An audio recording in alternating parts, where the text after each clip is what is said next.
अगर ये वीडियो आपको पसंद आई है, अपने मित्रों तथा अन्य व्यक्तियों को शेयर करें। धन्यवाद। बस्ती में बने बगीचे में बच्चे खेल रहे थे कि अचानक उन्हें एक आवाज सुनाई दी, सुनो बच्चों, इधर देखो। बच्चे घबरा कर इधर उधर देखने लगे।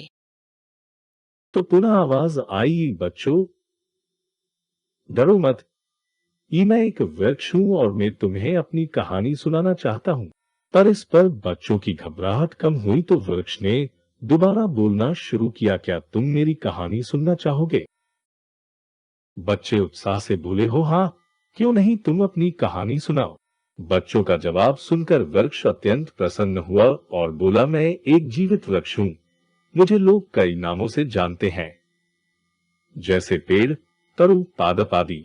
मेरा जन्म यही धरती की गोद में हुआ था। मुझे याद है मेरी वह घबराहट जब एक सज्जन ने मेरे बीज को धरती के अंदर गाड़ दिया था। प्रकृति ने मुझे हवा, जल और प्रकाश देकर जीवित रखा। वह व्यक्ति भी मुझे रोज पानी पिलाता था। प्रकृति और उस व्यक्ति के सहयोग से मेरे अंदर अंकुर फूट गए और मैं धरती के बाहर झांकने के काबिल हो गया। मेरा अंकुरण देखकर उस व्यक्ति के मुख पर प्रसन्नता की लहर दौड़ गई। मैं दिन प्रतिदिन बड़ा होने लगा, मुझ में पत्ते निकलने लगे। इस बगीचे में खेलने वाले तुम्हारे जैसे नटखट और शरारती बच्चे कभी कभी मेरे पत्ते तोड़ लेते तो मुझे दर्द होता था, लेकिन मैं कुछ नहीं करता। धीरे धीरे मुझे में लगे फूलों एवं फलों को देखकर वह व्यक्ति बहुत प्रसन्न हुआ। मेरे फलों को तोड़कर सभी बड़े चाव से खाते हैं। मैं लोगों को प्रत्यक्ष रूप से फल व फूल के अतिरिक्त बहुत कुछ देता हूँ और अप्रत्यक्ष रूप से ऐसा देता हूँ मनुष्य के जीवन के लिए परम आवश्यक है। मेरे फलों को तोड़कर सभी बड़े चाव से खाते हैं।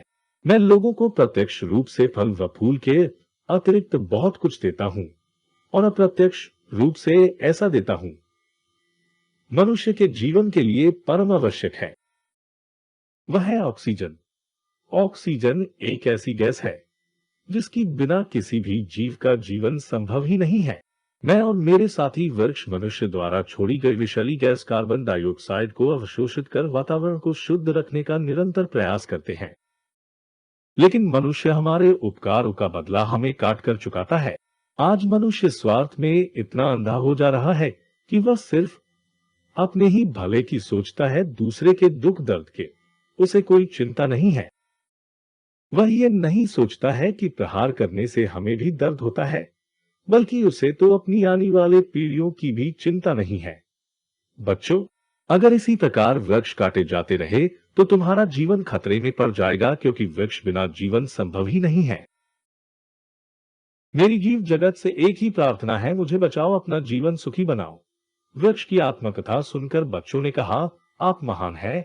अब हम सब मिलकर आपकी रक्षा करने एवं नए लगाने का संकल्प लेते हैं।